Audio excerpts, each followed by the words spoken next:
Okay, so on that song you say, taking shorty home at the top of my checklist, rest my face in between your breastises.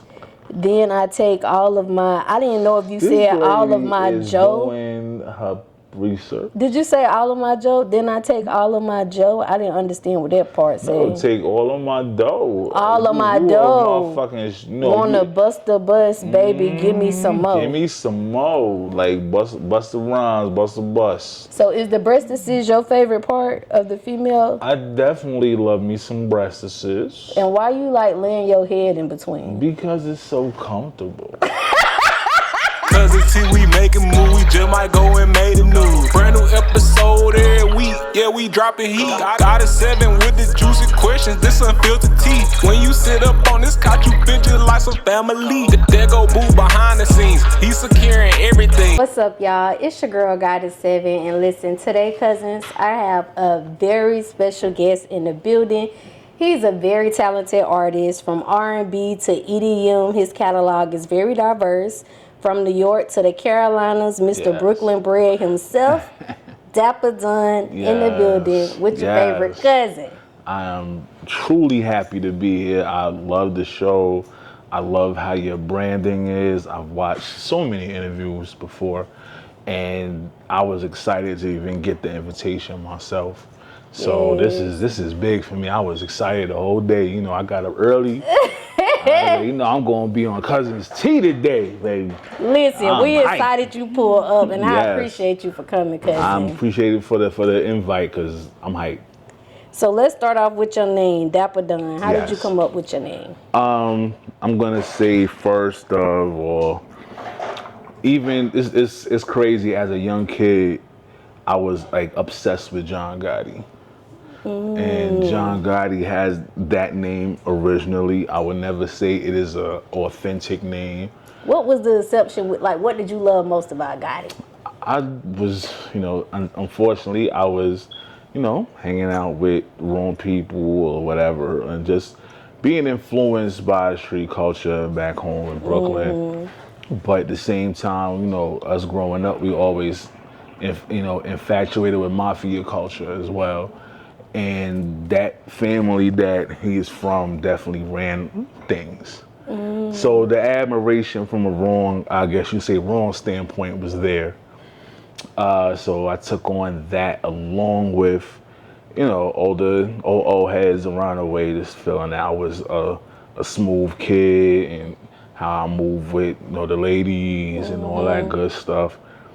But so it's stuck, honestly, and I've never let go of it since. It's trademarked, it's copywritten, so I can't take that.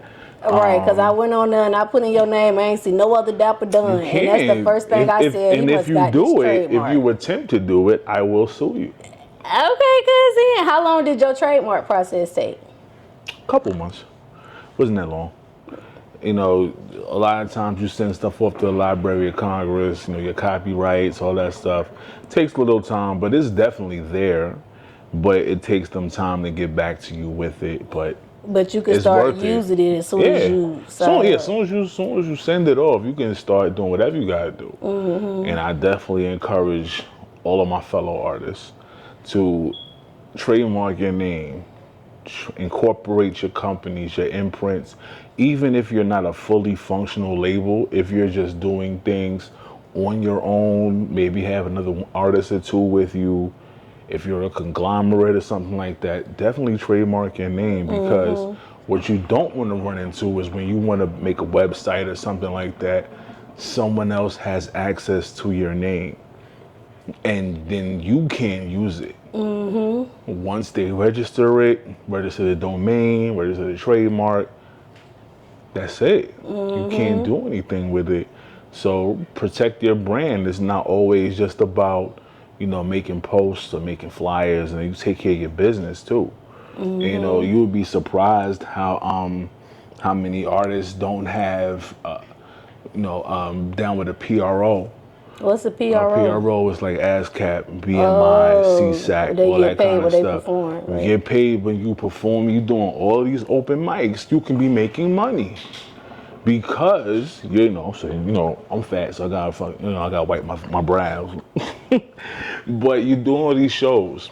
You can be getting paid for these performances because your music is registered. Your music is with the publishing company, something like that. So you can make money from your brand before you even get to the majors. And if you do things right, go through a distributor for your songs. Leave it like I know everybody likes SoundCloud, but y'all better get with one of these distribution companies, United Masters, DistroKid, TuneCore, which I really don't like TuneCore, but I ain't gonna slander them. You the second person who I heard say don't go through SoundCloud. Like, why are they going to SoundCloud? SoundCloud is easy. That's why you can have a free account, upload your music. Up to a certain point, because after a certain amount of memory, or a certain amount of songs, they're gonna ask you if you want to upgrade and all that kind of stuff. But they're like the last on the monetization train. They were one of the last platforms to start paying artists. Audio Mac was on it before them, and I think Audio Mac, as far as a free platform, people weren't utilizing it enough, and it's a great platform. So they can get paid from SoundCloud if they perform? They can't get paid from SoundCloud, but you know what? Audio Mac pays as well. And if I was to be honest, I would say Audio Mac pays more and faster, because I've definitely looked at like my quarterly numbers, because if you're gonna get royalties, you're gonna get paid quarterly. You're not gonna get paid weekly, every 2 weeks. It's gonna be every quarter you have a check for whatever you're streaming. And every time I look at who's playing it, it's always Audio Mac is on there. It's always on there. And, I've had over 200,000 plays on Audio Mac alone. And that's a pretty, decent payoff. Well, why you said they should go to the other ones and not use those? No, because then, unfortunately, Audio Mac is not going to be traced by the BDS. That's SoundScan. That's the stuff that gets you in the Billboard. That's the stuff that tracks your progress. So you're going to want to go through a DistroKid. You want to go through aggregator or something like that, because you want your song and your numbers to be officially counted. And so once if you about your hustle enough, and if you can break through enough, you can break through the charts. You can break on the Billboard Top 200. That's an accomplishment in itself. Getting on the Billboard Top 200, you can go from there to the Top 100, or the main charts, depending on how your song does. Right. Okay, so going back to trademarking, how long were you an artist before you trademarked your name? I'm gonna be very honest. I was just starting out, and I want to say around 2014. I will give props to my dad, who was like, okay, so if you want to do this, you need to do this, you need to do that. And the copyright, we just make, as an artist, you just want to make songs. And you make them, and you make them, and you make them, and you start stacking up songs. You want to put out a mixtape, you want to put out an EP. And then you gotta think, all of these songs you're putting out aren't protected. So anybody can come claim it. Anybody can claim your lyrics, claim the beat, whatever it may be, because you're not copywriting anything. You're not with a PRO. So there's basically no digital footprint of your music. So what you need to be doing, even when I know everybody wants to just put stuff out as soon as they do it. I get it, because I have the same, the same excitement, same angst and all that stuff. But take care of your business, so nobody can steal from you. I've definitely had people steal from me before, and I don't want nobody to have that. Was it one of your songs where you was like, God damn, this one, like? I ain't gonna talk about the song. Was it one of your favorites? It was one I liked. The way I found out about it, I was actually on a show with the artist that stole it. God God damn, cousin. I wonder did they know you was gonna be there. I mean, at that time, I guess I wasn't a huge name, but it wasn't even a local show. It was a show in Phoenix, and we're on the same bill in this show in Phoenix. And I'm listening to a song, and I'm like, That's the universe. wait a minute, that's like mine. Same name, everything. I was like, oh, okay. And you know what? I didn't even pursue it. I took that as, okay, somebody listens to me. Mm-hmm. And now a let me learning make lesson. some more shit. Now let me make something else that. Because if they stealing your shit, it gotta be popping. It gotta be fire. And it was a major artist. It wasn't an artist that's like a local person, an independent. It was a major. Damn, you got the major artist stealing your shit, So cousin. I was like, okay. And I ate that. Yeah. I ate that because, you know what, it told me that I must be doing something right. Right. So if you want to steal from me, I'm probably doing something right. That's a proud accomplishment. So, okay. And you know what I did? I came out during my time. I still did, and I did that song on purpose. It wasn't even in my set, and I did it on purpose. Like, okay, I'm gonna show you what the original sound like. And it's cool. Like I said, just if you, as an artist, as above me. Did he come up and talk to you afterwards? No? He didn't talk to me. Let me ask you this. No, I'm sorry. First, go back to what you was gonna say. If you were artist that you was gonna say, if you were artist that love me, what you was gonna say?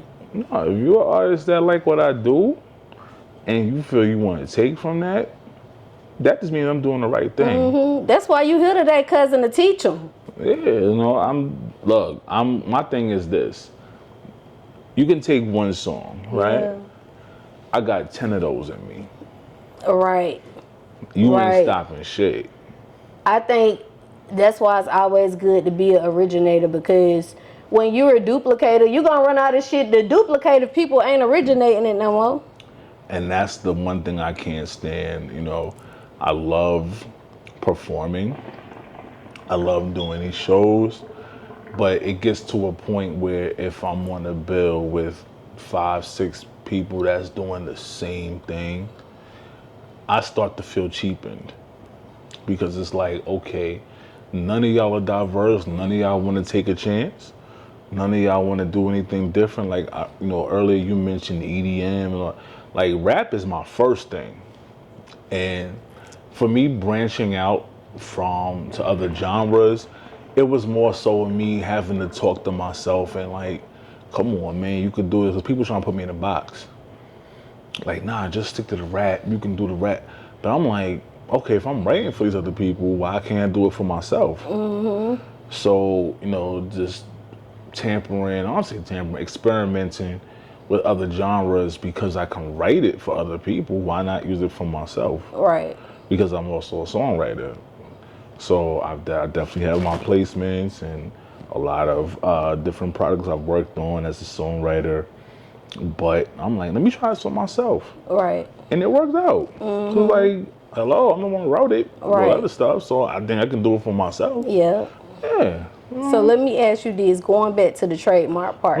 So when you trademark, sometimes you'll see people put the circle that say TM, sometimes it'll have an R. Can you tell the cousins what is the difference in that? The R is a part of the copyright. So once your song is copywritten, there's that little R with the circle around it. That is basically a validation of your copyright. All rights reserved, basically. That's a part of your publishing.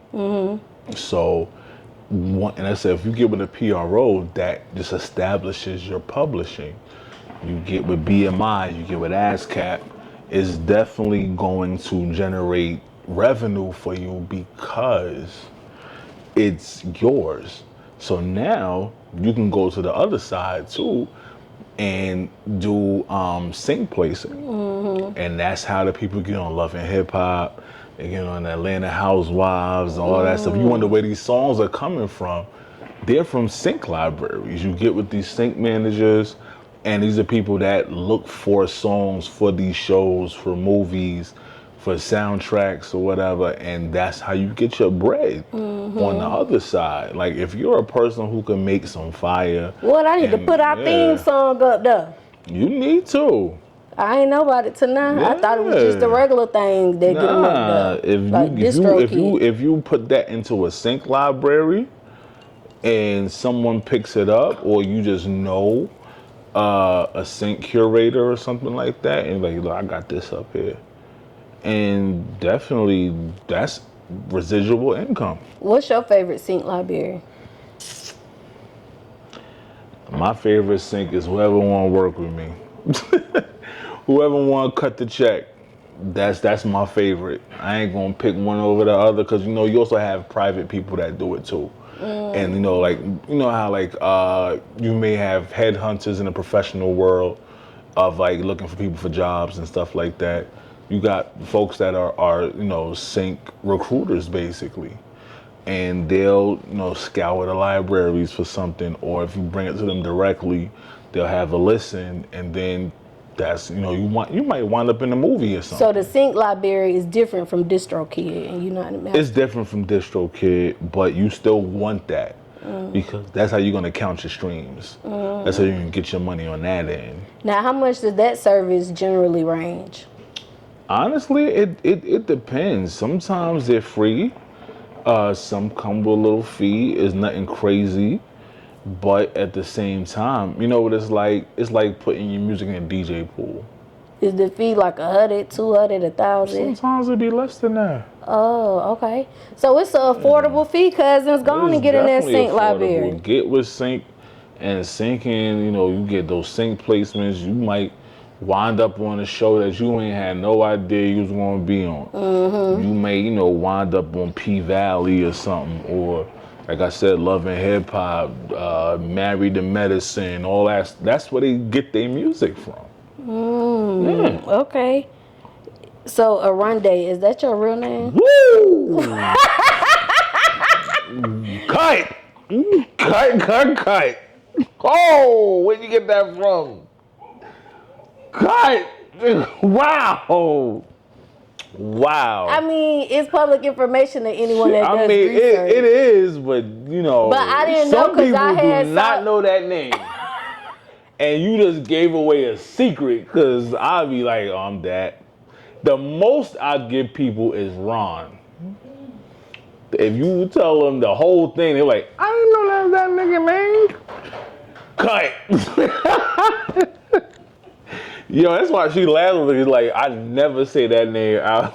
I love this shit. Okay, because I seen it and it kind of made sense to me, so I was like, let me ask him, because I wanted to know. Okay. Well, Ron is the name we can go with. Okay. I can tell you what the name means. What? Because that's what I wanted to ask you, My mother too. says that it means joy in Hebrew. I don't know if she's lying. I don't know if I ain't research it. I'm just but when I seen it, I thought it had meaning, because that's a name you don't hear every day. She claims it means joy in Hebrew.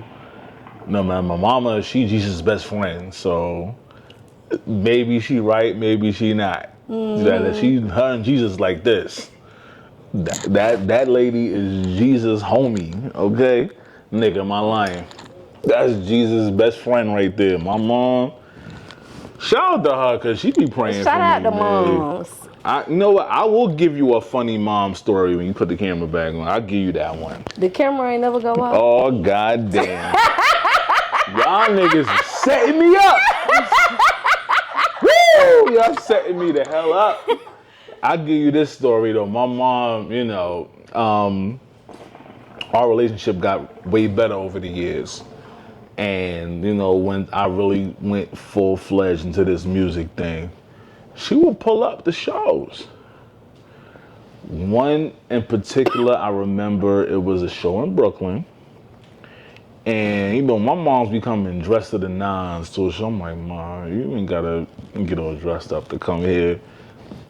But, church lady, she get dressed up. She had somebody with her. One of her friends with her, and I'm in this club where it's a sold out show. So, it's people arm to arm in there, everywhere. Okay, and so I had affiliations then, so I had a whole bunch of the people that was with me, for gang affiliated, and a bunch of Crips, whatever. It's Brooklyn, but I was like, yo, just watch my mom, and imagine a bunch of gangsters, like 10, 12 gangsters, staying by your mother and making sure nobody get in that section where your mom is sitting. And she looking at them like, what these people, son? Like, they gonna make sure you straight though. They gonna make sure you all right. And that was so funny to me. I'm like, this woman, and you know what, for the sake of our relationship, will pull up to the most ghetto, gulliest, dangerous of places just to support me. That meant something. Yeah. That meant something. And my dad, he would play, like, once I got to the level of being able to have a live band, he played in my band. My dad's a saxophonist. A lot of my music foundation, I always say this, comes from my dad on the R&B, the funk, the blues side, all of that. And my rap side comes from my cousin, my cousin Omar, who first time I heard Wu-Tang's from him. First time I heard Big. First time I heard Jay-Z. Was all from just hanging around him. And I was definitely a little cousin that was annoying and want to latch on to my big cousin. They playing their video games. Can I play too? And they would never let me play, but it's okay. I would listen to everything they was playing though.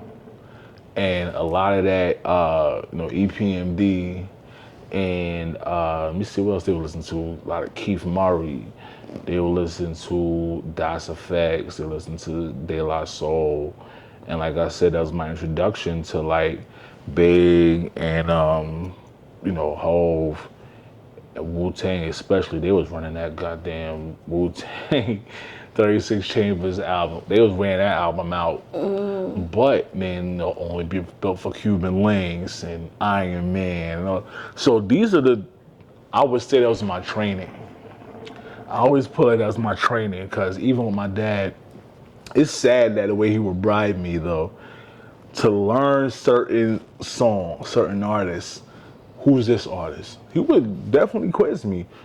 What song is this? What artist is that? So that's why I get my love for music, for like Gap Band, for the Isleys, for Graham Central Station, for even like a Janis Joplin, a Jefferson Airplane, Jefferson Starship. All of that's Jimi Hendrix. This is where it came from. So the way that he would bribe me to remember, he was like, all right, you remember this right here? We go to White Castle on the way home. And anybody from up top know about White Castle. We call them crystals in Florida, but they got the same we ain't doing crystals. We got a White Castle now in Orlando, but we had crystals forever. Castle. White Castle, you telling a kid we can go to White Castle. That was great. What? I can get some sliders? You used to get cheese on your sliders? I sure the hell did. Oh, I'd give me a number one. Did they have the chicken sandwiches They too? had the chicken sandwiches, but they had the chicken rings. What? What is the chicken ring? Oh my God. It looked yes, like the an onion rings. Yeah, the onion rings was fire. Don't get me wrong. Them chicken rings though was different. You put some honey mustard on that bitch. Go to town, okay? White Castle was the best after the club food too. I'm gonna make my husband some chicken wings. Cut me a circle. Man, fry 'em like some onion rings. And I'm telling you, I ain't never heard of a chicken ring. Them chicken rings was fire. Her husband know about it. He from up top, so he's from Jersey, so he know. He definitely know about them chicken rings. Listen, put a little honey mustard on there. Growing up, Flatbush. Talk to the cousins about that. What was growing up like for you? Brooklyn was crazy, man. I would say crazy in a bad way, crazy in a great way, man, because it's where my training, New York, period. I ain't gonna just say Brooklyn. Brooklyn is where I'm from. Brooklyn is where I'm raised. you know, but at the same time, you're young and you venture out to the other boroughs. New York, period, is just, I would say, a training ground. It's a melting pot. You can have a friend that's Puerto Rican. You have a friend that's Haitian. You have a friend that's Jamaican. You have a friend that's, you know, from like the Virgin Islands or something. And it's just a melting pot of people. And then every year, you know, especially if you're in Brooklyn, you get the West Indian Day Parade. So we was definitely on, even as kids, we hanging out 1, 2 in the morning for Juve. Juve ain't going in till about 5 a.m. We go back in the crib, shower, and change up. We gonna hit the Parkway after that. And we on the Parkway all day. You got the jerk chicken now, I got the stewed chicken, the curry, you got your oxtail, you got your roti, you got the patties, you got everything out there. You know, the Haitian got that griot, you got that black rice. I used to love that griot. Man, listen. I be fucking, that's what I eat, black rice. Man, look, that black rice, okay? And that was just what we was used to. What about them chopped cheese? If the cousin want a good chopped cheese, I'm gonna say what deli this. they going to? I love how the whole city has embraced chopped cheese. But I'm gonna be honest and say it's originated in Harlem. I'm not gonna say it's from Brooklyn. I'm not gonna say it's from Queens. We've all adapted it as a city, but it definitely originates in Harlem. Haji's on First Avenue. If That's you what know, we you do. know. Okay, that's what we go. Haji's on First Avenue. Haji's on First Okay. Ave in on Manhattan. What's so good about their chopped cheese? That's the original. That's when you go into the source. You go into the well to get what's, you know. You want your introduction to the chopped cheese, go get it from Haji's. And Haji's open 24/7, so you can get that anytime. What made you move to Charlotte? When you move to Charlotte, I want to say I think I wanted to concentrate more when I'm making my music. I'll even go back a little further. I want to say the pandemic forced me to learn how to engineer. And I want to shout out my brother Ryo, who was my engineer for years. And I'm learning little things as the years go on, because at that time I'm the side of the artist. So I'm not really on the boards or anything like that learning. I'm just learning by looking. Then you have the pandemic come in, all the studios shut down. Because obviously at that time it wasn't really safe to be in a place where you're speaking into a microphone and a pop stopper where other people can do the same thing. And COVID was just running rampant, you know what I mean? Especially in NY, it was getting really crazy. You was living in NY at the time? Yeah, I was living in when the pandemic first started. Okay. Now I still had to work. I was an essential worker at the time. What you was doing? I was working for the Postal Service. You was delivering the mail or in the warehouse? No, I was not delivering the mail. I was actually I was inside in the Postal Service, but I was inside, not in the plant, but I was actually in a post office. So we still had to go work. So it was scary being outside. And unfortunately, I remember when it was early on in COVID, I definitely contracted it. Didn't know what it was as of yet. I remember driving home from work one day and it just hit me. And I worked in Long Island at the time, so driving back to Brooklyn was a little bit of a task if you feeling like crap. Went to the hospital. They do the flu test and all that stuff. At the time, they didn't know what it was. So you get the flu test, and the flu test come back negative. They're like, I don't know what this is. And that, I think I got the early on strain. Yeah. That the one that puts you on your ass. So when they said it was a lot of coffins with dead people in it and stuff It in New York, definitely was. that It was to the point where they had to like put them in, I want to say trailers. It was getting crazy, you know. Rest in peace to people like Freddie Godson, who we lost unfortunately due to that pandemic. A prolific rapper, and one of the best with these bars in the city, but unfortunately we lost him to that. And it was just very crazy. It was a time of being scared, a lot of fear, But like I said, all the studios shut down. So you wasn't being able to go book anything. So did the pandemic make you want to transition to Carolina? In a way, yeah. Like I said, I wanted to concentrate more, being that I started engineering myself, and recording myself. So what happened was I took all of my savings and I went crazy on American Music Supply. That is a site that you can get your equipment from, basically. So I ordered everything I needed to start my own studio for myself. I had purchased the iMac, had purchased the microphones, the filters and everything, monitors, all that stuff, my software, purchased my Pro Tools, everything. And that was my introduction to recording myself. I was terrible at first. But I took the lessons that I learned from my previous engineer. Then, like I tell people all the time, YouTube Academy will help you. It'll help you. YouTube Academy, I will always stand by it, because what I would do is I would go to work, but then I would come home and I would sit up at night and learn different techniques. Well, how do I do this on Pro Tools? How do I do that?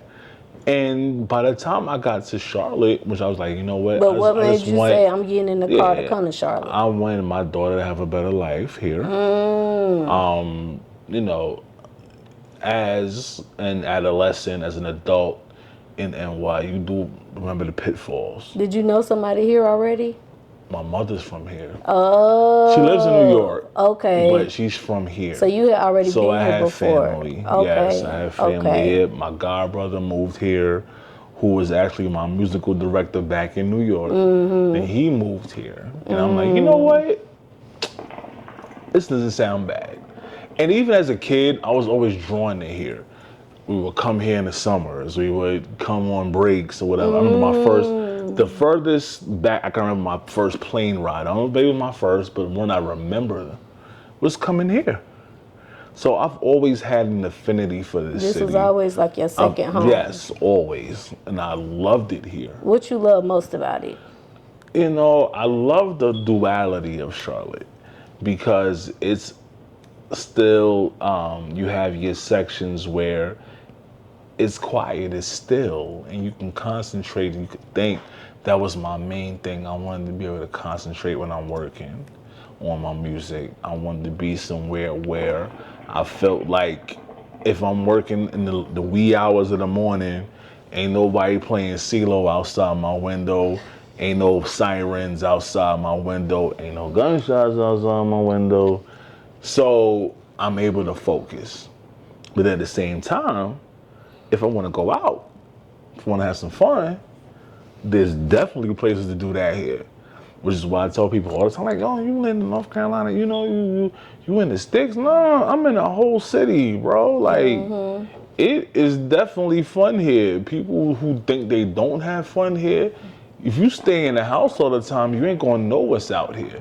There's great places to eat. There's great places to party. There's great places to have just, you want to go to a live music lounge. You want to go to some brunch stuff. Brunch here is fire.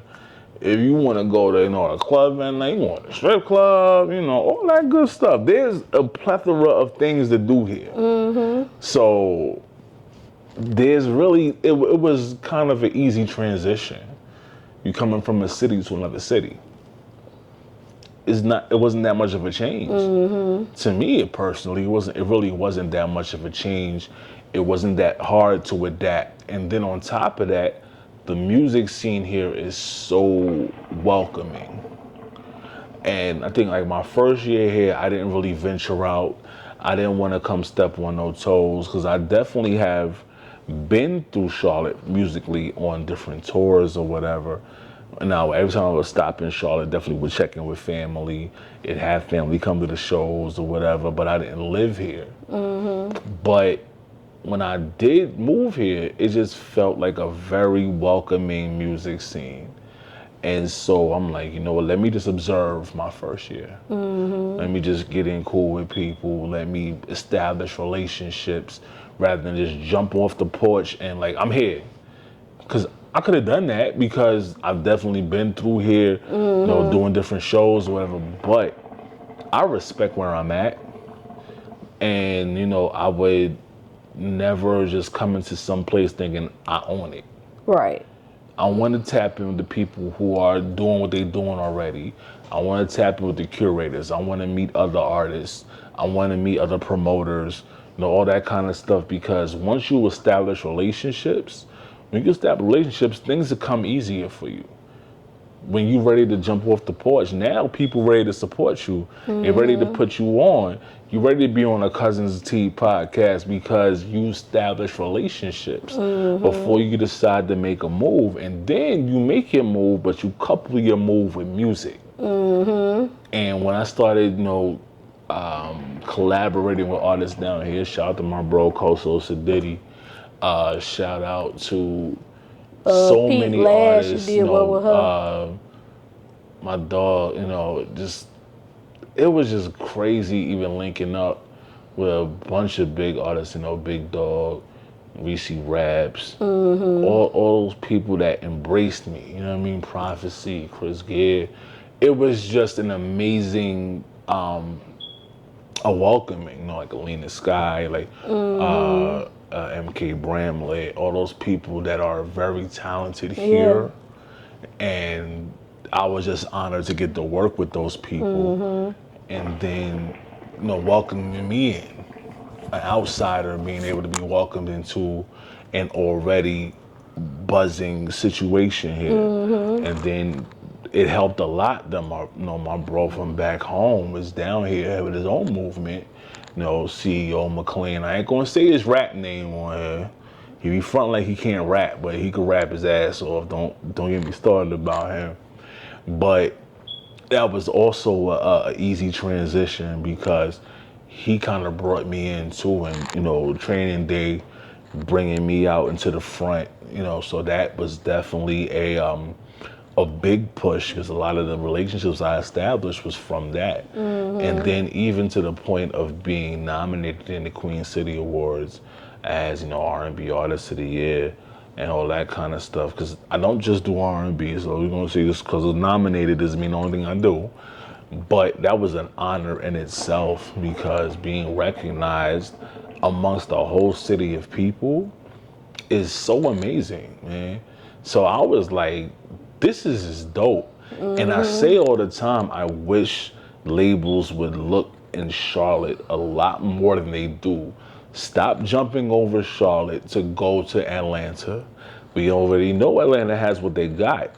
Amazing artists in Atlanta. But there is so much talent here in the Queen City that I would wish would get more light. Hey cousins, it's your girl Gotti7, and listen, this commercial break is actually sponsored by me. Y'all make sure y'all go to Amazon and get this manifestation journal, 369 21-day manifestation journal. I'm gonna help you manifest all of your dreams, everything that you're inspiring. I'm gonna help you get there. I'm gonna guide you in this journal. Make sure y'all go check out Amazon Prime. The link is in the description. Go get your journal. Okay, so when I looked up your music, I found stuff going back like 13 years. Like, is that when you started taking your music seriously? Yeah. Yeah? Yeah, it was always like a play thing on the block. You know, guys, we just rap with each other, freestyle on the corner, you know, you doing what you ain't supposed to be doing to pass the time, though. Y'all was freestyling with each other in between doing what you ain't supposed to be doing. But I think it was like a breeding ground, honestly. And I just went for it, and I started making music. What you started doing differently when you said, I'm about to take it serious? Like, what's some things you did I differently? would honestly say the first project where I really took things seriously is a project called Fool. That was 2014. So that's when I really start, I count from 2014 because everything before that was just testing stuff and getting my craft together and being sure of myself as an artist. So I would definitely say Fool was that jump off point where I definitely fused the rap and the R&B, and I started getting even more experimental as my other projects started going on, being less afraid to step out on the other side because I'm already writing for other people, being a songwriter. So I'm like, let me jump in and do it for myself. And every project, I think I got better and better with every project. And now to the point where I say ain't nobody fucking with me. Okay, pop your shit, cousin. I'm really to that point now. And I dare anybody that feels otherwise, go project for project with me, go song for song with me. I guarantee y'all I'll smoke y'all niggas every time. Because if you make a whole project and the shit sounds the same on every song, then you better not even come my way. You can't come my way. Gotta switch it up now. You can't come my way because if all your songs sound the same, if you copying drill, if you copying trap, you copying all that other shit at the same time, and that's all your projects sound like, you're not fucking with me. Because I'm going to give something for everybody on every project. So no matter what, a whole bunch of different people going to fuck with me because I got something for everybody. Okay, so I ask all artists this question because they all have different answers. Engineers, I ask anybody in the music industry. In today's society, do you think an artist needs money to get started, or do you think they can just get started? Everything costs. I'm gonna say this: if you are not prepared to give whatever money you get into your career, this is not for you. And I'm just gonna be blunt about it. I know everybody has these dreams, these ambitions. It costs money. Everything costs, from your distribution to the videos to marketing to getting on playlists and let's not pretend like radio doesn't have payola. All y'all niggas got payola, so we're not even gonna sit here and front like y'all don't. I remember one time I was quoted for one track on one coast. That was maybe gonna be the East Coast. They wanted about 20 racks. Just for that one song to get worked down one coast. Everything costs. Yes, you can have amazing product. You can have amazing material. Everything costs. Unfortunately, that's just the world we in right now. And even sometimes it slows me down because I gotta put money to so many different resources, still take care of bills, still take care of home. And you gotta use what you got to get ahead. Everything costs. Everything.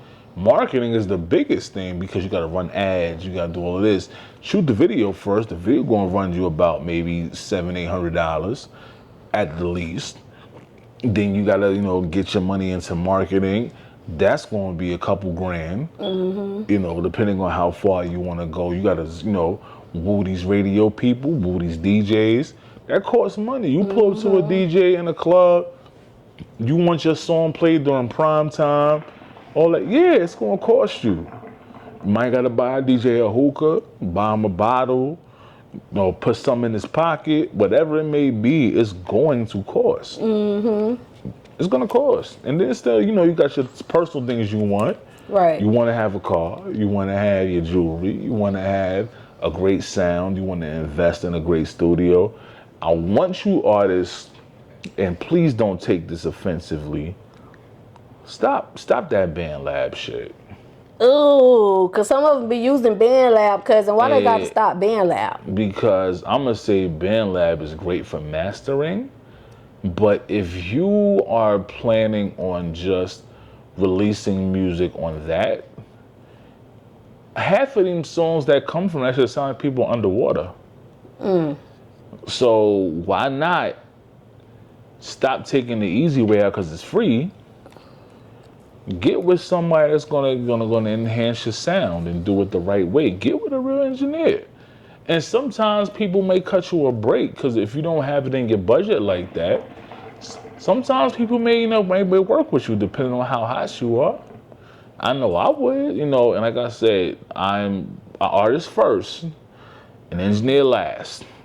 But even if somebody wanted me to engineer for them, if you were that dope, I'm gonna work with you. So invest in yourself. And people are afraid to invest in themselves because it may cost this, it may cost that. Put some money aside every month. You know what I mean? Put about $200 to the side.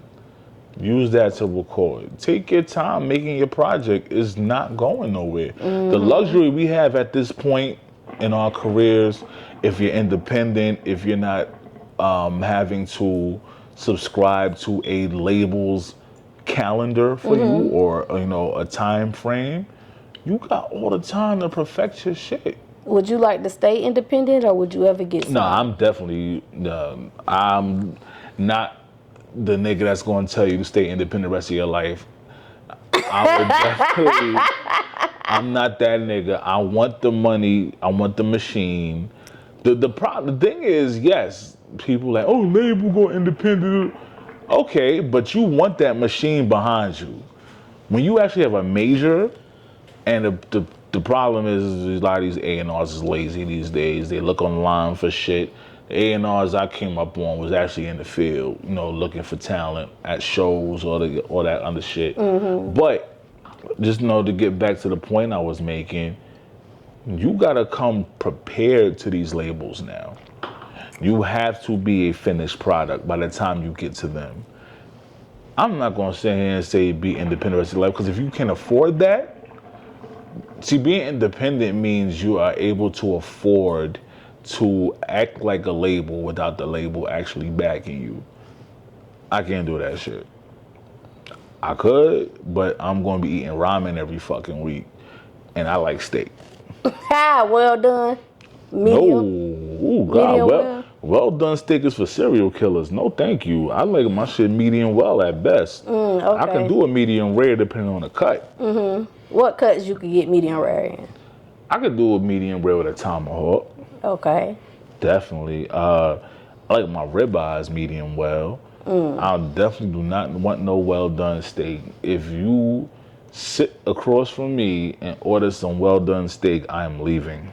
A lot of black people like well done though. I used to like medium well. Black we think our meat gonna be tainted or something. I don't want to see no blood. Right, and you know what the thing is? That red ain't there to hurt you. You gonna enjoy that good piece of steak. It's juicier when it's not well done. Oh my God, you have a good medium or a medium rare. Yes. It sears the juices in. It sears in the juices. If they used to, no offense, they used to like Outback and shit, and they don't know like no good steak. You go to a steakhouse. You want no well done. They gonna look at you crazy okay. anyway. We ain't talking about Outback cousins. We talking about the steakhouse. They gonna look at you crazy. Okay. You go to Del Frisco's, order some well done steak. The way they gonna look at you like, what the fuck is wrong with you? Nah, you get you some medium well. If you afraid of the red and all that shit, get you medium well. Medium well gonna be a good, good ending point. But if you ain't afraid of that shit, if you want the juiciness, the taste, the flavor, get you some medium rare or medium. Yeah. Okay.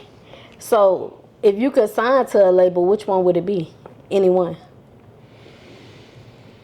And why that one?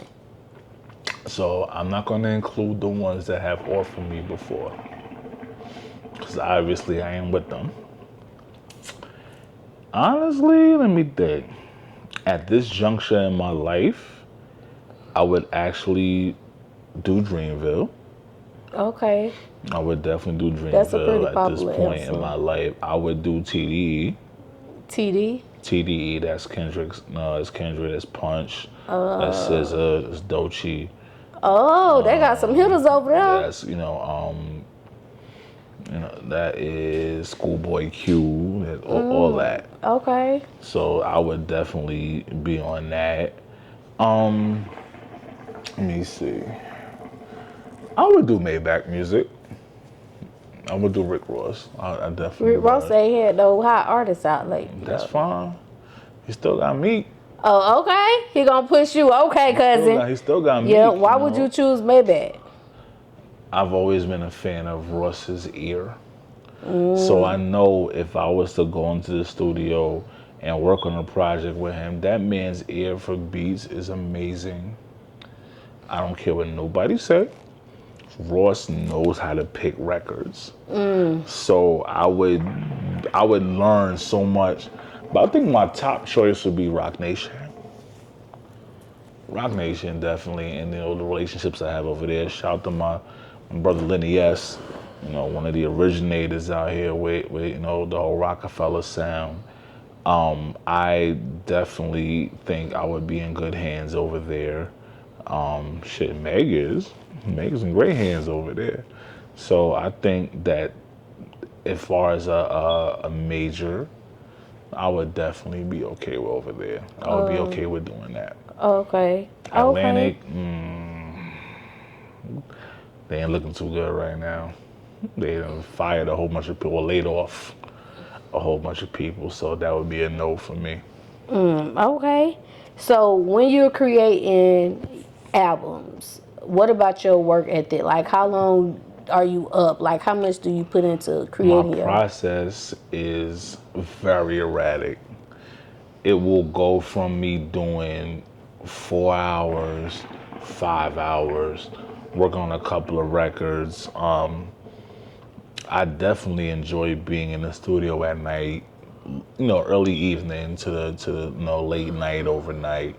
For some reason, it's just something about the night that focuses me. And my process basically is, once I gather enough records, I try to work on the symmetry of an album. I'm still a person who believes in albums. That's what the problem of being, a late 90s, 2000s, kid musically.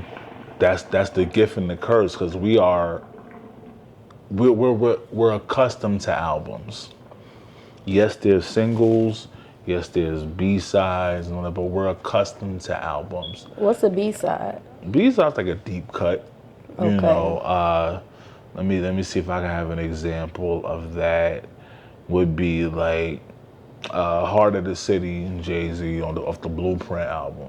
Okay. That wasn't a single, but that's something that we all know, and it's probably a lot of people's favorite on that album because it's just a dope song. But it wasn't like pushed as a single, but it was just a dope song during the album. Yeah. So I'm a person who believes the same way Prince believed. And God bless the dead, before he passed, he was definitely an advocate of albums, and he was an advocate of the way music was changing to not favor albums. I'm sorry, I'm gonna always want to make albums. I want a body of work. I don't want just a couple of singles, a flash in the pan, a TikTok dance or whatever. That's cool, but I'm shooting for longevity. I'm shooting for a LL. I'm shooting for a J. I'm shooting for a Pac. Pac work ethic was nuts. Like, you gotta think, he made All Eyes on Me in 2 weeks. A double disc in 2 weeks. There's no way I can come from that and be like, albums in it. No. I'll make a body work and I'm going to still smoke anybody that think they can hold up with me. With the whole body. The whole body of work, I'm going to whoop your ass every time. Because I drive myself crazy when I'm making an album. I will listen over and over. I have 3 tests.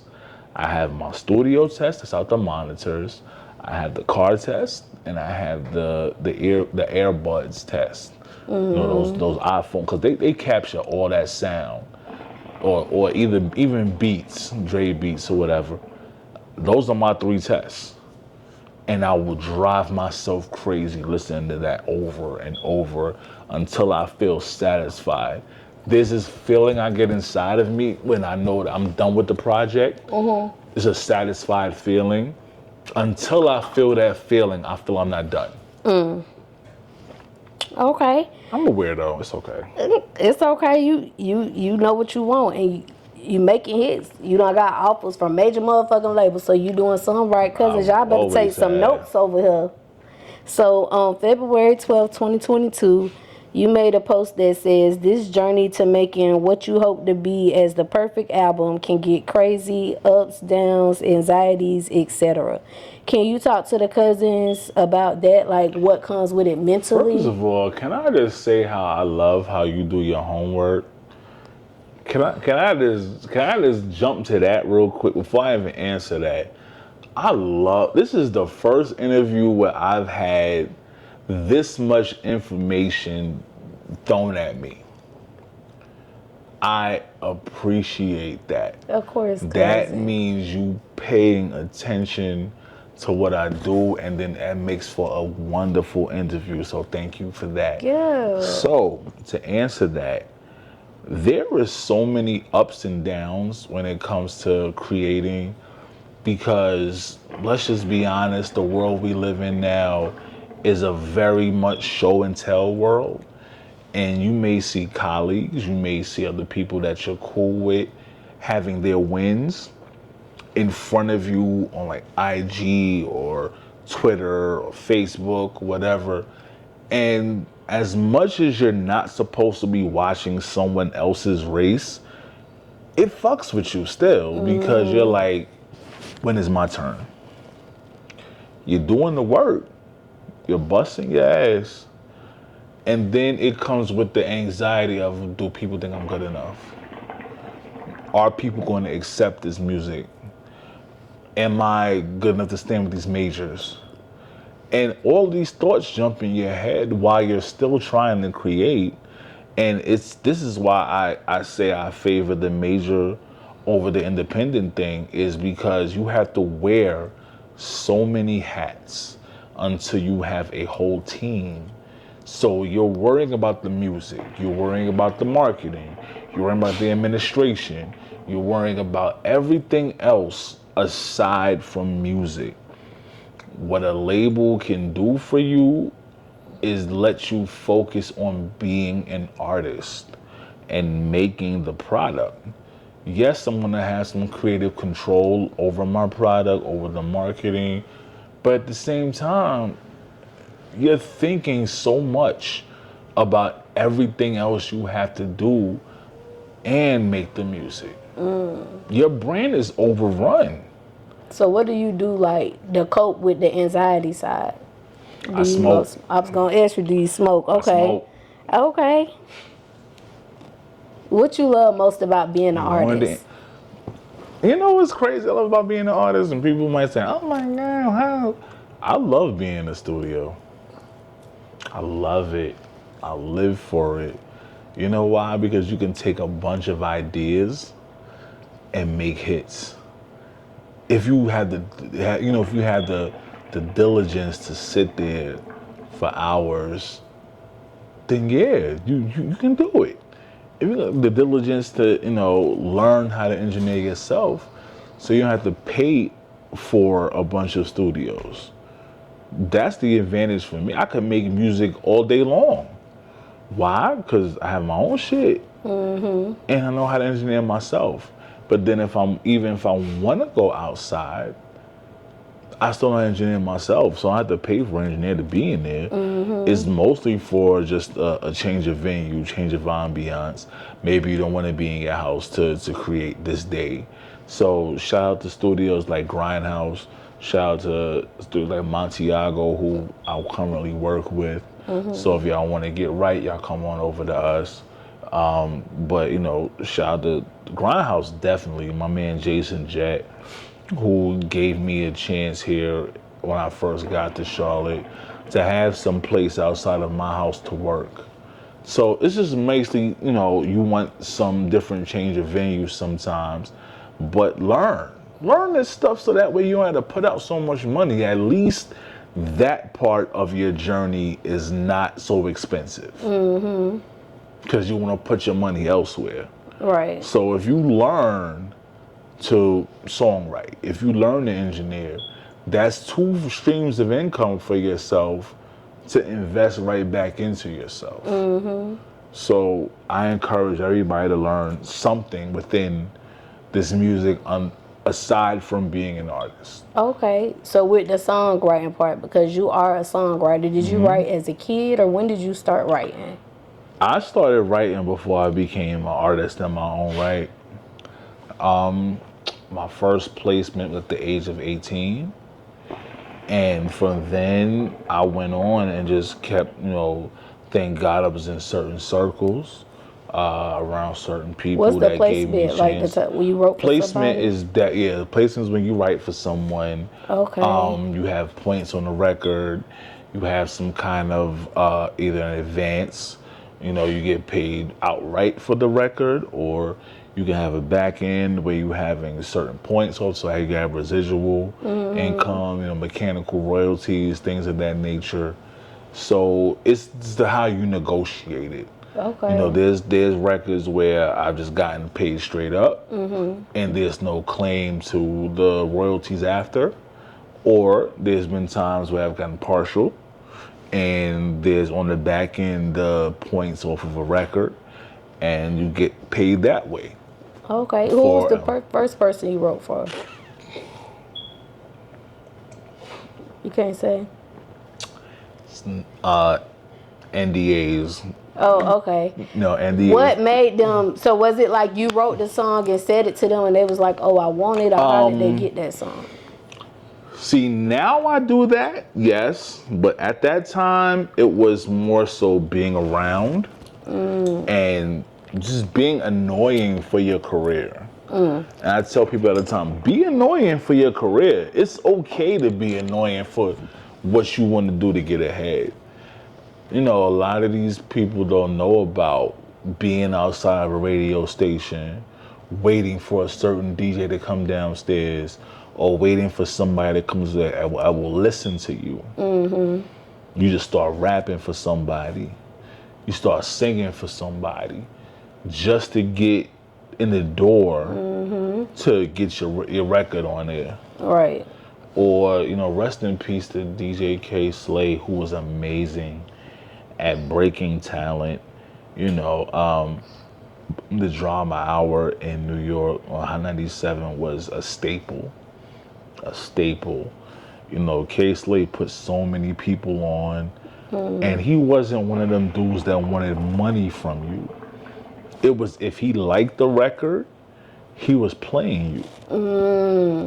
If he liked the record, he was playing you. There was not a bunch, give me this, under the table, give me that under the. A lot of niggas do that shit, and I ain't gonna sit here in front like they don't. It's that clown bozo shit. Yeah. But you know what? You gotta pay to play sometimes. Yeah. It happens. Okay, so a lot of writers deal with writer's block. What advice can you give the cousins to deal with writer's block? Writer's block definitely happens. It definitely will drive you crazy because, especially if you're in the middle of a song and you just can't get over that hump. What works for me, everybody has their own process. I'll take a break from it, watch me a movie or something, play some Xbox, whatever it may be. Something that takes your mind away from the music, and maybe you'll play the record subtly while you're doing all the activities, and something may come to you. So it's about not forcing out music. When you force it out, it stinks. It stinks when you force it out because you're not being true to yourself. So when you force the music out, it's gonna come out chopped. It's gonna come out half-ass, subpar. Let it come to you. Okay. Let it come to you. Let it come to you, cousins. What's up, y'all? It's your girl, Gotti 7, and this episode is sponsored by a couple different sponsors. So y'all already know I had to shout them all out. First of all, y'all, I gotta shout out Robinson Hustle 8, because guess what? They branding us over here. Y'all see these cute little glasses that I be drinking out of? Hold on, let me take a sip. Y'all see this? Y'all see this right here? Y'all see this cute little liquor ice bucket, whatever you want to call it? They made all of that. So if you're looking for some custom shit, make sure y'all go shop with Robinson Hustle 8. They customize all your needs. I can't forget about Q3 Designs and Things. They're also a sponsor of Cuzn's Tea Podcast, and they're a branding company for us. They made us these cute little shirts, y'all. Y'all like this shit? Y'all see this? Look, you need some custom shit for your business. Go shop with Q3 Designs and Things, because they're going to get y'all right. They're going to get y'all everything that y'all need. I also cannot forget about Gemini Hookah, because they keep me smoking good on every motherfucking episode, y'all. Y'all see this hookah? They sponsored that for us. They did some other sponsorship, but most importantly, y'all, they got them hookahs, and y'all know I love hookahs. Look, y'all, hold on.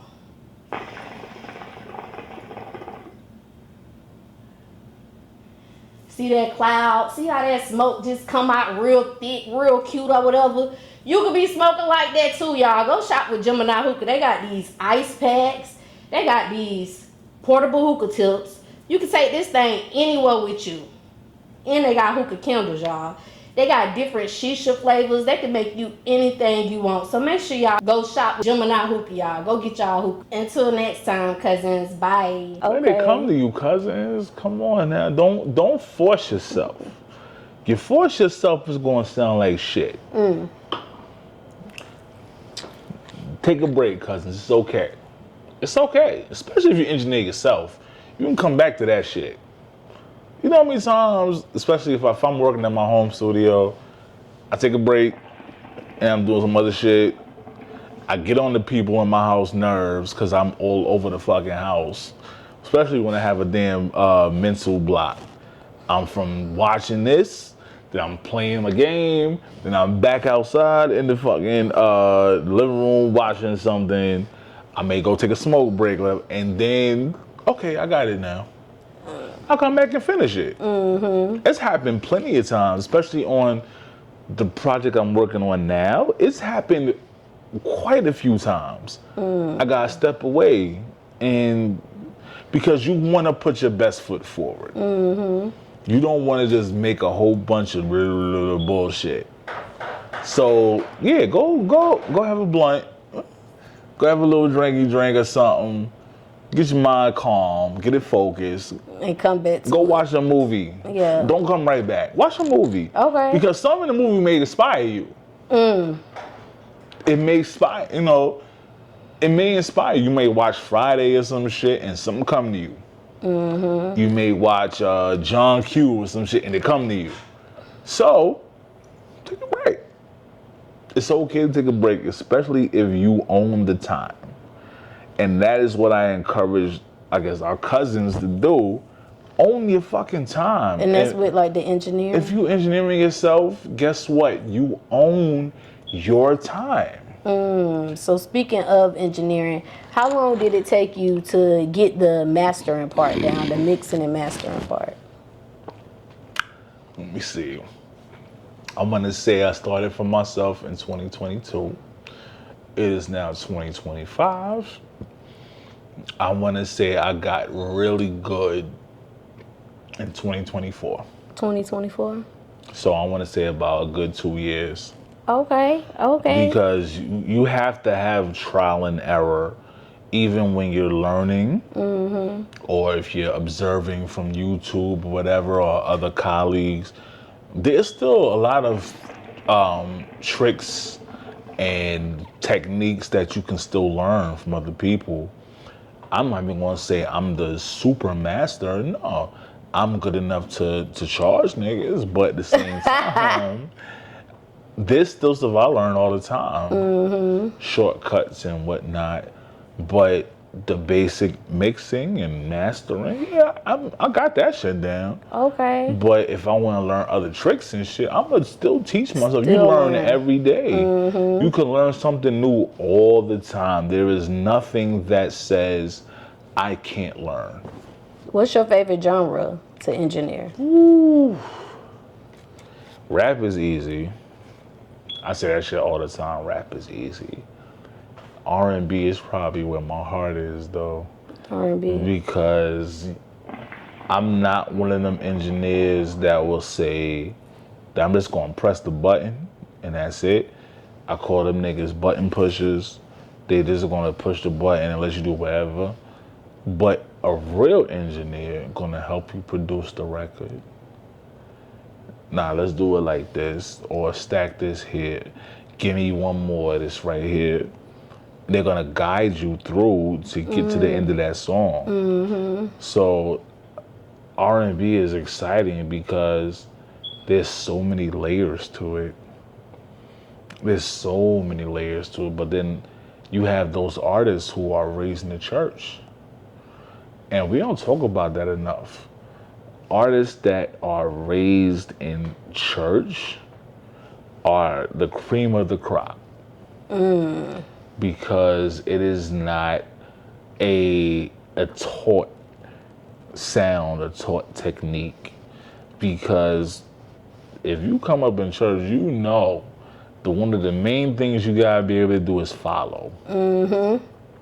So even as a musician, you gotta be able to follow, because what you're really doing is finishing the line or the bar or the stanza for an artist, or a singer. I don't say an artist, for a singer, or you're following a preacher or whatever it may be. So that is like the first instinct of a gospel musician, artist, whatever. So those singers that have come up in the church, it's an amazing thing to engineer them, because the runs, the voice, the timbre, the tone, it is amazing to just listen to.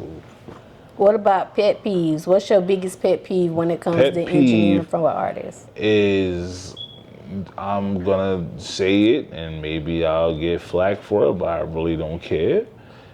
If you're not able to write for yourself in a timely manner, that's a pet peeve, because why would you come here unprepared? So before you book your time, before you want to come to the studio, have your song down pat. The runs you want to use, the way you want to have your cadence, all of that shit. Come prepared. And that shit pisses me off if you are someone that needs 50,000 takes to do something. If you have a 4-hour session and you only get one song done in those 4 hours, I may have an issue with that. Have your shit ready when you come to the studio. Have your shit ready. Okay. Like, what? How in the fuck you write a song at home or wherever it may be, and then you come here and you stumbling over shit? How? You should have been prepared before you came here. But the problem is, people want to think they above what they are and write some shit on the way in. And here's the problem with that: you're not gonna have any character in your voice or in your verse. It's not gonna be believable, because it's like you're reading off of whatever you put it on, whether it's paper, whether it's your iPhone, whether it's whatever. It's like you're just reading it, because there's no character, there's no feeling. You didn't practice enough with this shit. You didn't sit enough with it, because you felt you were above doing that, and I'm just gonna write it on the way in, and I got it. And you spend a whole 4 hours on one record, you wasted your fucking money. I'ma still get paid. Regardless. I'ma still get paid. But you just wasted all this fucking time because you didn't want to be diligent about your craft. Right. Okay, so you was also selling merch a few years ago on your website. I hate that. You not selling the merch no more, Cuzn? Are you still selling it? I ain't going front. It's there. But we spoke earlier about wearing so many hats.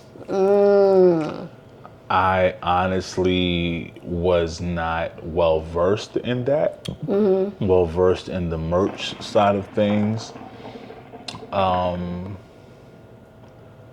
it was a learning process. You said I hated it. What you hated about it? I definitely hated it. It was, you have to promote yourself. So on top of promoting music, on top of promoting what I'm working on, to have to promote merchandise as well. If you're announcing it when you're on a tour, or if you have a show here or a show there, it's difficult doing all of that on your own. I remember even, taking bookings, speaking in third person in my emails. So these promoters, curators think they're talking to someone else. That's my management. They were talking to me. But I didn't let them know that they were talking to me. I'm just operating in third person. Do you have management now? At the moment, I would say no. I have a consultant. Okay. I have people that are assisting me in this journey. The last bit of management I did have, it just didn't work out. There's no malice, there's no hatred there, but it just didn't work out. I know I'm a demanding artist. Reason being is because I have traction already. So it's not like I'm a project you have to build from the ground up. You just have to take advantage of what I've already built. So if we're not doing that, then it's not going to work out. Okay. So I saw a clip of you, and you was talking about how you had a meeting with a big exec of a label, and they said you were a liability due to your weight at the time. But one thing I noticed, you didn't mention the label. Who was the label? Are you not able to say? I see this podcast is fucking trouble. I am not going to mention the label. Okay. But I will say it was a turning point for me. It hurt. It did hurt. Because it felt like my talent was overshadowed by my physical. That definitely hurt. I cried like a motherfucker. Yeah. Because I'm like, you that close at the door. You're that close to achieving your dream. And it gets shot down by something that you had no idea what it would be shot down by. Things like that. And even social media.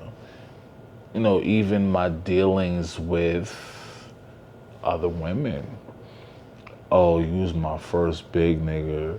You's my this. And for a while, I kind of relished in that.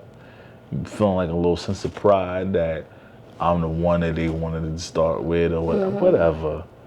But it deteriorated my mental.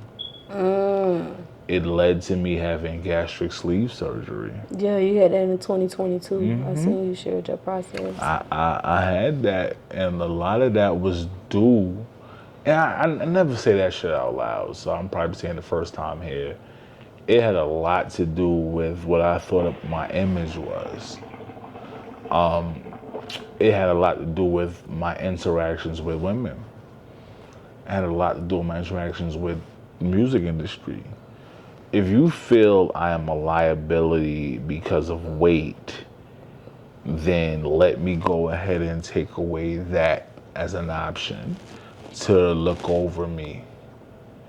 And then the thing is, with that recovery... Ooh, I got that written down because I wanted to know what was the recovery process like. That recovery was, I kept myself in the house for a year.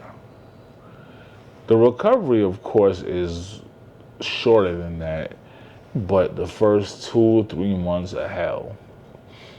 And I say hell because if you're used to having chicken, you're used to having some steak or whatever it may be, you have to retrain your stomach because it's the size of like a banana now. So you have to retrain your, what they call a pouch, to have food. So in the first couple months, you want some soup, you want some broth, you may step it up to mashed potatoes. Eggs is your best friend at breakfast. Applesauce. And then eventually when I felt, oh God, I'm in heaven, I was able to have seafood because it's lighter on your stomach.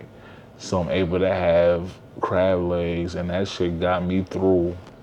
How long did you have to wait to eat the steak? Because you say you love steak. Honestly, I'm going to say about 6, 7 months out. Because like I say, you gotta retrain your stomach, and then that's when you find out what agrees with you and what doesn't. And the craziest thing I always mention is corn. I fucking loved corn. Okay, give me some corn on the cob, give me some street corn, whatever.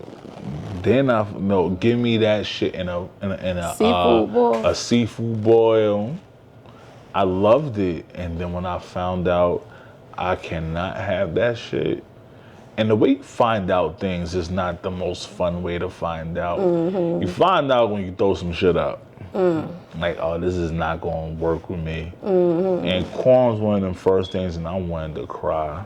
Because I love, especially in a seafood boil, when you get the seasoning on that shit. Yeah, with them potatoes in there. Oh, my God. You like sausage and eggs in yours? And I couldn't even do the sausage at first. Definitely couldn't do the potatoes.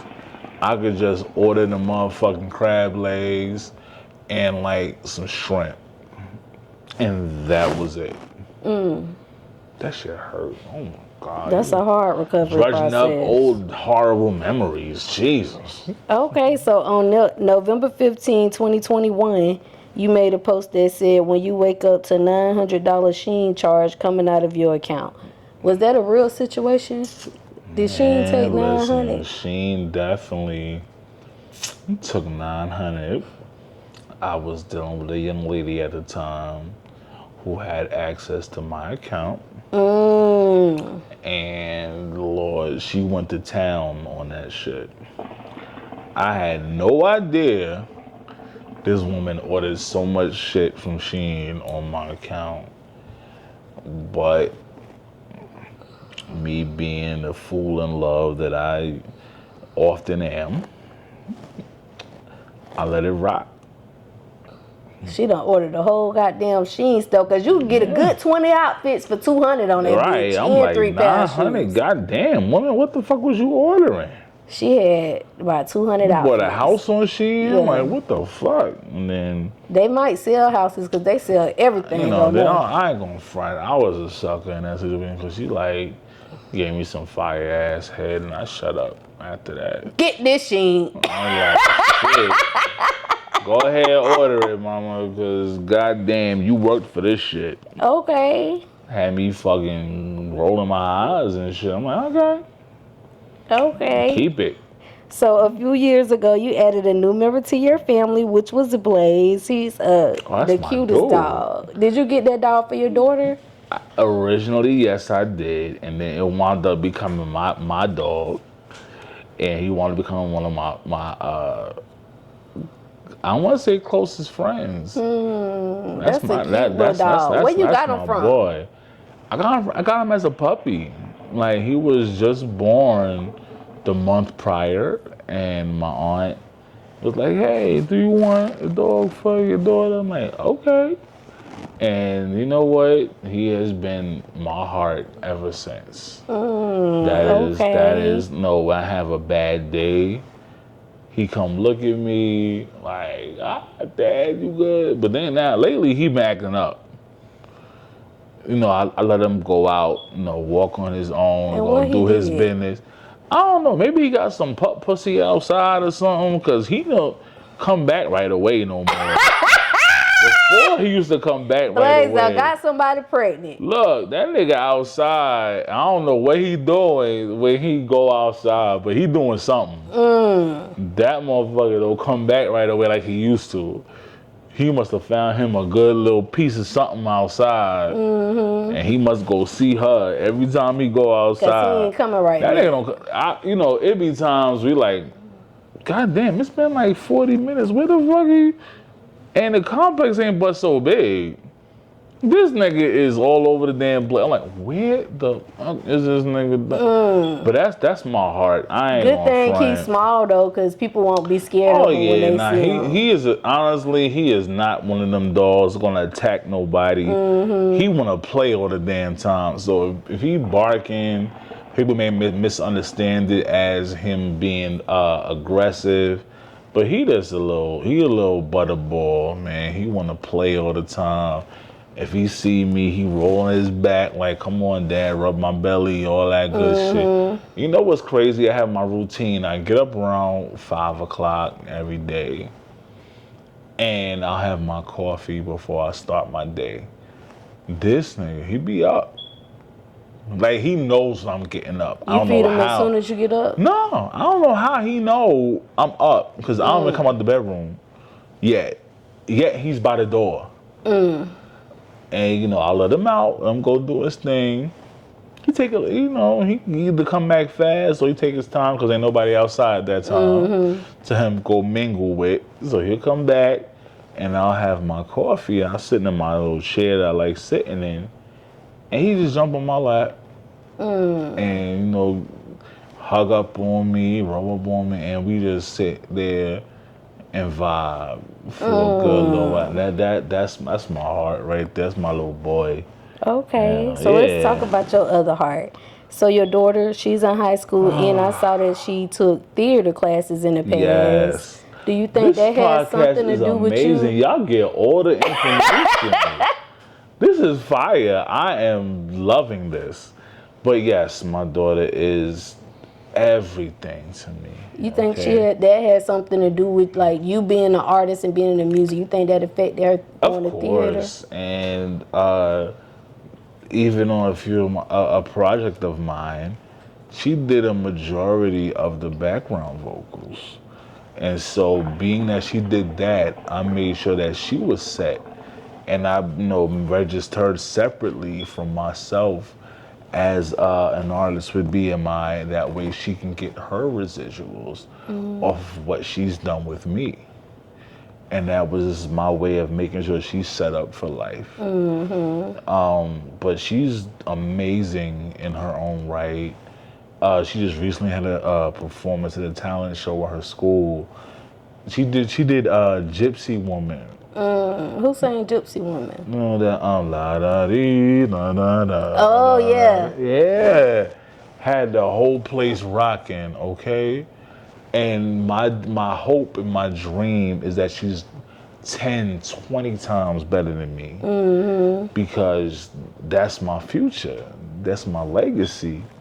She's amazing. My harmony is like, I get emotional talking about her because she's everything I can ask for. Okay, on December 19, 2022, you dropped a song for your mom, which was Thank You, Lord. You said she had been asking you for years. Drop this type of record. God. How did she feel when she first heard it? Oh, son, thank you so much. This was wonderful. Hey, lady, you've been bothering me for years for a gospel song, so here. Now, I don't want you to bother me for nothing else, but it was like, it meant the world to her, so why not? We only get one mom, man. Okay. Yeah. Now, around Thanksgiving time 2022, you said you see at a motherfucker, this ain't over. Miss Jenkins told me to bring a pen and I'm bringing smoke as a side dish. Did your ex-mom call you like after things? Was that true or was that just like for content? It was basically a wake-up call to myself. Like, sometimes you gotta look in the mirror and remind yourself who you are. And that's what she did. It was like, son, come on. She called you to come for Thanksgiving dinner? Like, no, that wasn't even like a girlfriend's mom. It was a friend of the family. Miss Jenkins was a friend of the family. Yeah. Oh. So she's like a mother, auntie type of thing. And it was like, come on, nephew, you know who you are. And there are times I've doubted myself. There's times I doubt myself now. It comes with the territory. So I'm like, she gave me that little push. I'm like, you know what? I am that nigga. And there's times I may falter in that and I forget. But then I remember, I'm that nigga. Okay. Do you go to church? Because on March sure 5th, do. 2023, you said housework Sundays, church first. What church you go to? My relationship with church has been crazy. Currently, I'm glad the church I do go to, it's New Foundations, that is Apostle Sam Wagner, who I definitely enjoy him, and also, his wife, Dr. Rico Wagner, their style of preaching, style of teaching. I don't like a bunch of fire and brimstone and let me just all through the message. Nah, that man teaches, so I enjoy that. But the thing is, and I talk about it in my music, so I'm not really ashamed to talk about it. My relationship with church from a kid has been really up and down. From the musician side, I looked at church as a check, at some point in my life because of the hurt of being in church. Definitely had some abuse take place there. Definitely had some things that tore my family apart. Yeah. So it was always a love of God, but a hate of church. I never stopped loving God. I hated church. I didn't trust anybody that claimed to be a servant of God or a preacher or a messenger, whatever you want to call it. I definitely developed a non-trust of those people due to shit that I've been through. So, like I always say, my relationship with God is I love God. I just tend to hate his representatives. Yeah. But luckily, where I go now, I definitely enjoy it. So I definitely will be in church tomorrow morning. Okay. I definitely enjoy it. Take my family with me, and we enjoy church. Okay, so 11/11 of last year, you dropped your album Escape. Was there a significance behind 11/11? Because that's like an angel number. The notion of having a wish, having a belief, having a thing that you want to happen. 11/11 just signified for me all of that I wanted out of this album. I put a year into it. And thankfully it's doing great. Thankfully the streams are doing great. I appreciate everybody who streams it, who listens to it, all of that. And that was the work ethic I put in. I put in a lot of work for that album. I'm talking about countless hours up in the studio. I'm talking about being in my own home studio for 5, 6 hours at a time. Then going out to my outside studio doing the same thing because I wanted to just have perfection. And I'm sorry, ain't none of these motherfuckers fucking with that album. Ain't I? Dope album. We definitely about to talk about it. 100,000 plays in the first month. So I knew, I was like, oh yeah, I'm that motherfucking nigga. Y'all niggas. Man, shit. For the cousins who haven't heard Escape, like, what's the vibes they could expect? The vibes they definitely can expect. It was a lot of deep thought, a lot of self-evaluation. But then at the same time, there's some bangers on that motherfucker. It was not about no sadness. It was not about no self-loathing. It was just, let's make some banging ass shit. And I guarantee you, from the first track to the last track, there is nothing that you won't enjoy on that. Nothing. So all the cousins out there that have not listened to it yet, I suggest you go stream, you download, whatever it may be. Escape by your boy DapaDon, whatever you want to call me. Listen to that shit. It's definitely a dope album, and he got a lot of stuff for the ladies too. I sure Y'all do. know You we know what? love I our love music. making music for ladies. I love it. I'm sorry. You know what? I come from the influence of LL, Heavy D, all that shit. I love making music for the ladies. Okay, so Love look, it. cousin, we about to do Help Me Understand These Lyrics. Okay. I'm gonna go over some Go of your ahead. lyrics and This you is help the fun. I cousins like this shit. understand. So I want to talk about Scared of Love. When it just comes to the title shit. itself, like, why was you scared of love, cousin? Man, listen, I think I am so unlucky in relationships. I used to have this mentality of love is not gonna find me. I thought I was condemned to a life of being able to write about the love I want, but not experiencing it. Scared of Love was definitely an outlet. Usually I'm just the man, do all that I can, but never having love just wasn't part of my plan. So it was just like, okay, I'm probably not gonna ever have this. That's all that was. Okay, so on that song you say, scars to love, hard to love, give all I got and it's not enough, give me all I want before I hit the door, remembering the past, had a bum for show. I fucking love this. So- I love this interview. I love it. On the part when you say, cousin, you say, give me what I want before I hit the door.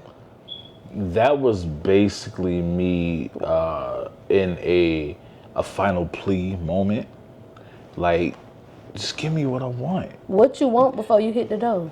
I want to feel loved. You want to feel love before you I want to hit the feel door. appreciated. Okay. I want to feel. I think I'm gonna be very honest. I think that is what a lot of women think men don't need. They think we don't need reassurance. They think we don't need to feel loved. Feeling needed is cool, but that's at the side of a provider. But wanting to feel loved, wanting to feel safe, wanting to feel appreciated is something that we're not afforded a lot of times. So that was where that came from. Okay, let's talk about Bounce Back. I love that. And you got my girl Pink Lash on there. That was Shout out to Pink fire. Lash. That's my homie. I like strip clubs. Listen, that was like definitely a strippers. strip club song. I like strippers. I like strip clubs. I appreciate the women who work hard there. I appreciate the food that's there. Ooh, they be having the best wings. The best wings. And I definitely, next time I go to ATL, I need some wings from Magic City because those are the best. But yeah, that was just, I want to make some fire ass shit for these strippers to shake their ass too. And they definitely have since it's been out. Okay, so on that song you say, taking shorty home at the top of my checklist, rest my face in between your breastises. Then I take all of my, I didn't know if you said all of my Joe. Doing her research. Did you say all of my Joe? Then I take all of my Joe? I didn't understand what that part said. No, take all of my dough. All of my you dough. Wanna bust the bus, baby, give me some more. Give me some more. Like bust the rhymes, bust the bus. So is the breastises your favorite part of the female? I definitely love me some breastises. And why you like laying your head in between? Because it's so comfortable. It's comfortable. It's like a soft pillow with nipples on it, you know what I mean? And especially if you got them gumdrop nipples, ain't like the hidden nipples. You got the one that stick out like What's that. the hidden nipples? Them ones that like go inside. Oh, okay. You gotta like, even if you suck them motherfuckers, they gonna stay inside. But if you got them gumdrop shit, you Okay. gonna bite on that shit. Okay. Nigga! Oh yeah, that's my shit right there. That's the shit I wrote about. Okay. Yeah. Now don't bite too hard, cousin. That shit could hurt. No, we ain't biting too hard, but some women like that shit. Okay. They crazy. They like, bite me, nigga, bite me. You know, shit like that. Oh, goddamn, you want that shit? Okay. So what can the cousins expect from DapaDon within the next year? They can expect I challenged myself recently to do a double disc, a double album, if you want to call it that, because those CDs don't exist no more. But yeah, a double album, because you know what? I took my cue from Pop. I took my cue from Big, from Hov, from Outkast. Those artists that definitely inspired me. And I said, you know what? Let me challenge myself and see if I can do this and still captivate everybody's attention. So that's what my focus has been for the past few months, because I want it to be perfect. Okay. What about your why? What's your why? Like, I do this shit because... I love it. I do it because I love it. I do it because I see it's a vehicle for me to have my family having generational wealth. Because my talent will definitely set my family up for life. And that's how I look at it. Let me use the gifts that God gave me to provide for everybody else that I love. Okay. And this is the last question, then we're going to do the question of the night. And I ask every guest this question. What's one thing that you want the world to know about you? I'm that nigga. Just know that. Okay, I'm that nigga. I'm that nigga. If you don't think I'm that nigga, listen to my shit, and I guarantee you by the end of that, you be like, oh yeah, he that nigga. Okay. Question of the night. What's your thoughts on a Dallas rapper who got killed with his daughter recently at the car wash? That shit is disgusting. And motherfuckers just need to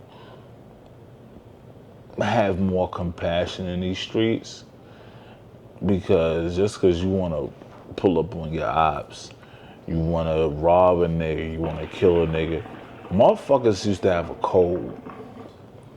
You don't fuck with no children. You don't fucking shoot no child. Like, I'm sorry. Charles the White said it ain't no pussy. limits for kids and children in the streets. Nah, there's a code. And I came up on a code. Okay. You know what I mean? Like, you got your beef with somebody, you deal with that shit when you can deal with it. You don't involve no kids. A kid is innocent. They ain't got nothing to do with whatever beef you got with somebody else. And I got kids. So, like, nah. I will protect my fucking kids. Do you think when he ran, it was like a way of him trying to protect his baby so they can maybe go towards him? So they can get somewhere safe. But, you know, these younger motherfuckers is corny. They pussy. Because if you can kill a kid and you feel good about that shit, I hope the entire time you in jail, they fuck you up every day. Because that's the one rule of jail. You don't fuck with kids and you don't fucking rape women. So if you've done any of those two things, I do not wish any kind of safety on you. I hope they violate you every single day to the point you want to knock yourself off. Okay. So before we get up out of here, cousins, let them know one more time where they can find you at. You can find me, shit, you can Google me, man. DAPA space DON. You can know I'm on Apple Music, I'm on Spotify, YouTube. The IG is DAPADON music _. The Twitter is at DAPADON. YouTube is DapaDon music. Look up everything, because you know what? I work hard enough to make sure I'm everywhere. And that's that. And I definitely appreciate the Cuzn T podcast having me on here. I appreciate the Queen doing her homework. This was the best experience I've had on an interview. And I'm going to just say that. This is the best experience I've had in an interview. This was dope. Somebody that's done their homework and made me feel like I'm something. So yeah, I like it. Yeah, we appreciate you for coming through. And cousins, I appreciate the crown. Okay? He drinking good, y'all. They made sure. Queen asked me, what do you like? I said, well, I like dark. She could have got, and she could have got some Evan Williams. But no, they got me crowned. So shout out to her. Shout out to her husband, Mr. James. I fucking like this shit. This is hospitality. Y'all niggas need to learn something from this podcast. Look, cousins, we appreciate y'all too for tapping in every week and making this possible. For those, this y'all first time looking, make sure y'all like. So y'all know I'm fucked up. I had the whole bottle. The whole okay? bottle, right? The bottle's gone. We had a good time. I have to get this last little bit out. Right. So I want y'all to know this is hospitality. All you other podcasters, this is how you need to treat your people, okay? Treat motherfuckers right. Make them feel like a cousin, Make them feel, y'all. look, Make them feel like welcome. a cousin. Y'all Look, niggas y'all. want to come people to just talk to y'all without giving people no shit and making them feel welcome. We come in this motherfucker dry as shit. This is what you're supposed to do. Make them feel like family, y'all. And this backdrop is fire, okay? This is fire. I want to do this shit in my house now. This is fire. So yes, I appreciate being here. Thank you for coming, cousin. Again, Thank you y'all. for having me. You're How welcome. about that? Make sure y'all should subscribe, cousins. Y'all already know where y'all can find me right here every week. Until next time, cousins. Bye. Bye. I want to give a special shout out to the Cuzn Tea podcast. Queen did her homework. It made me feel welcome. Shout out to the man of the house, Mr. James. Welcomed me with salsa and good corn chips and shit. And I dipped the motherfuckers. And then they gifted me with some Crown Black. Shit's gone now, but still, this is one of my best experiences with a podcast, with an interview. All you artists, if you feel you about your business, please tap in with these people here, because you know what? They're going to put you on a great platform and let the people get to know you in an intimate way. So I want to give a special shout out. Let's go see the marketing here. The Cuzn Tea podcast, okay? Y'all have a good time, man. 100, it's your boy DapaDon, Brooklyn Bred Music. Holla at me, man. I'm going to finish my crown. We going to be out of here. Go Cuzn, go Cuzn, go Cuzn, go Cuzn, go Cuzn.